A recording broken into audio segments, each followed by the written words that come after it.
देश को पर्यावरण के प्रति जागरूक करने के लिए 30 वर्षीय सिविल इंजीनियर आदित्य कुमार, जो कि राजस्थान के रहने वाले हैं, उन्होंने 17 प्रदेशों की यात्रा किया। क्या कहना है उनका इस यात्रा को लेके और आखिर क्या कारण था कि उन्हें ये यात्रा करनी पड़ी?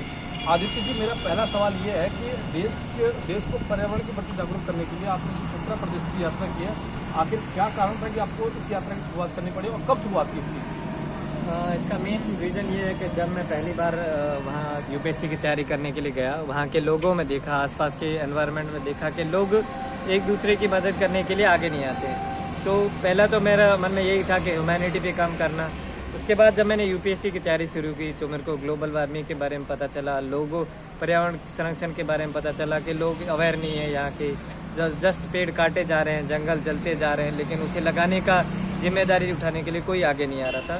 तो मैंने सोचा क्यों ना मैं एक साइकिल से यात्रा करूं और पर्यावरण संरक्षण के लिए लोगों को मैसेज दूं और पूरे भारत में घूम के देखूं कहाँ पे क्या रिक्वायरमेंट है, कहाँ क्या चीज़ की ज़रूरत है।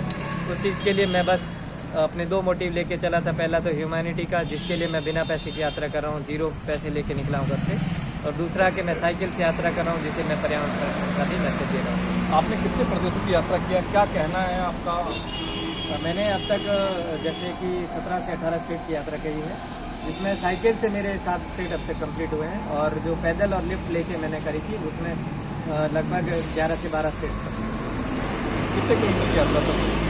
टोटल सर पैदल और साइकिल मिला के 17,000 प्लस किलोमीटर है और साइकिल से इंडिविजुअली बात कर ली जाए तो 4,500 प्लस।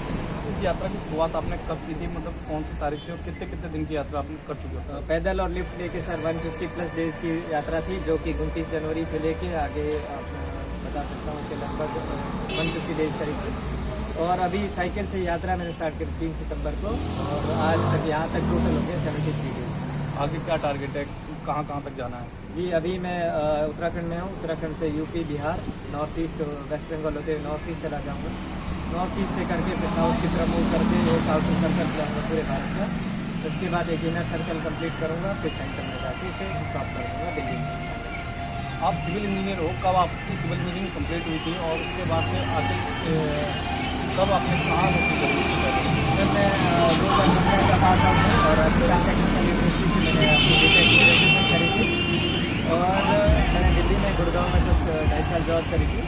जॉब करते करते लास्ट में ही मैंने यूपीएससी की कोचिंग भी ज्वाइन कर ली थी साथ में। पहले मैं ऑफलाइन क्लासेस करता था, अभी जैसे मैं ट्रैवल कर रहा हूँ तो उस चीज़ को मैंने ऑनलाइन ट्रांसफ़र करवा दिया और अभी ऑनलाइन भी क्लास चलती है और मैं अपना डेली का रिविजन मॉर्निंग में कर लेता हूँ, रात में क्लास कर लेता हूँ और पूरे दिन 9 से शाम को 6 बजे तक ट्रैवल करता हूँ। यात्रा के साथ यूपीएससी की तैयारी कैसे संभव हो पाता है? थोड़ा सा टफ है, लेकिन मैं अपनी भरपूर कोशिश करता हूँ कि मैं अपना पूरा समय जो जितना भी समय बचता है यात्रा के अलावा उसे मैं अच्छी जगह पे कंज्यूम करूँ और बढ़िया से। अब तक जो आपने यात्रा की, कौन सा ऐसा प्रदेश था जहाँ पर पर्यावरण को लेकर अच्छा काम किया गया है और कौन सा ऐसा प्रदेश है जहाँ पे मतलब बहुत ज़्यादा ज़रूरत है? सर बहुत ज़्यादा ज़रूरत तो मैं सबसे पहले अपने प्रदेश से ही बताना चाहता हूँ। राजस्थान जो कि पहले कम था, लेकिन अभी हाल फिलहाल में कुछ जागरूक हुए, पेड़ लगा रहे हैं लोग और पर्यावरण पे काम भी चल रहा है। और सबसे ज़्यादा की रिक्वायरमेंट कर ली जाए तो सबसे ज़्यादा यहाँ पे है अभी उत्तराखंड में बहुत ही अच्छा पर्यावरण संरक्षण पे काम किया जा रहा है और यहाँ के लोग बहुत जागरूक हैं और यहाँ के मैठी आंदोलन के जन्मदाता डॉक्टर कल्याण सिंह रावत जी हैं, जिनको पद्मश्री से भी सम्मानित किया गया है इसी पर्यावरण संरक्षण के लिए और उनका भी मार्गदर्शन मिला मेरे को, तो मैं उनसे मिला, काफ़ी उनसे सीखने को मिला और उनके मार्गदर्शन में मैं भी इस पर्यावरण संरक्षण का हिस्सा बना, तो मैं आपको खुशनसीब मानता हूँ। आपने कहा कि ह्यूमैनिटी के लिए भी आप काम कर रहे हो, आपने 17 प्रदेशों की यात्रा की, कहाँ के लोग सबसे ज़्यादा व्यवहारिक मिले और आपको सबसे ज़्यादा मदद कहाँ से मिली? सबसे ज़्यादा सर अभी पहले तो मैं जब तक उत्तराखंड में नहीं था उससे पहले मुझे अरुणाचल प्रदेश लगा सबसे अच्छा और ह्यूमैनिटी के मामले में, लेकिन उत्तराखंड करने के बाद मैं अभी उत्तराखंड को सबसे टॉप पे रखना चाहता हूँ, क्योंकि यहाँ के लोग बहुत ही सरल और हेल्पफुल नेचर के हैं और यहाँ के लोग काफ़ी बढ़ कर इस यात्रा को सहयोग किया और आगे बढ़ाने में।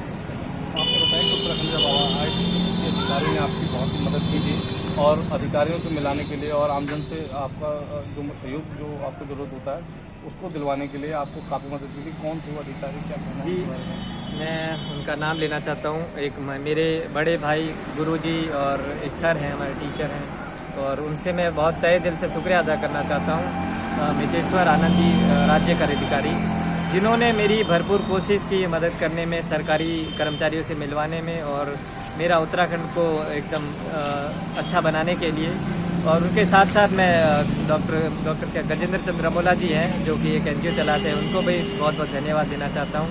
उनके साथ मनोज सती जी हैं और ऐसे कई सारे लोग हैं जिन्होंने छोटे से लेकर बड़ा, बच्चे से लेकर बूढ़ा तक, जिसने भी मेरी इस यात्रा को सफल बनाने में हेल्प करी, उन सभी को मैं तहे दिल से शुक्रिया अदा करना चाहता हूँ। और आप उत्तराखंड आए थे, कुमाऊं कमिश्नर से मुलाकात हुई, क्या कहना था दीपक रावत जी का आपसे? उन्होंने भी मेरे को आश्वासन दिया कि आपकी यात्रा सफल हो और इस चीज़ को आप अच्छे से कंप्लीट करें, और उन्होंने मेरे को ब्लेसिंग्स दी। मैं उनको भी थैंक यू सो मच कहना चाहता हूँ। आप लगातार UPSC के टॉपरों से आपकी मुलाकात हो रही है, क्योंकि चाहे दीपक रावत जी की बात करें या बाकी लोगों की बात करें, ये UPSC क्लियर करने के बाद IAS बने हैं। इन लोगों से क्या UPSC के लिए आपने टिप्स दी?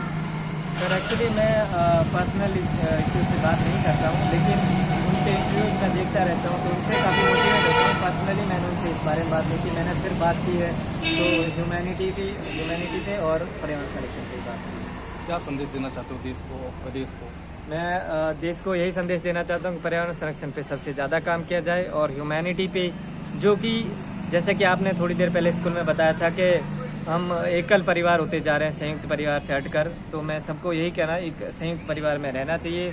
जैसा हमारा संयुक्त परिवार है उसी तरह पूरे भारत को भी एक संयुक्त परिवार की तरह सबको मिलजुल कर रहना चाहिए। हमारे साथ थे आदित्य जी, जो कि राजस्थान के रहने वाले हैं और पेशे से सिविल इंजीनियर हैं, लेकिन अब देश को पर्यावरण के प्रति जागरूक करने के लिए निकले हुए हैं और ये साइकिल से यात्रा कर रहे हैं बिना किसी खर्च के और लोगों के सहयोग से यात्रा कर रहे हैं। उनका साफ तौर पर कहना है कि लोगों को एकजुट रहना चाहिए, संयुक्त परिवार रहने चाहिए और पर्यावरण के प्रति जो हम सभी की जिम्मेदारी है, इस जिम्मेदारी से भागना नहीं चाहिए, सभी को बढ़ चढ़ के जिम्मेदारी को निभाना चाहिए, ताकि जो आने वाली पीढ़ी है उसे हम स्वच्छ वातावरण दे सके, जो कि उनका अधिकार भी है। धन्यवाद आपका।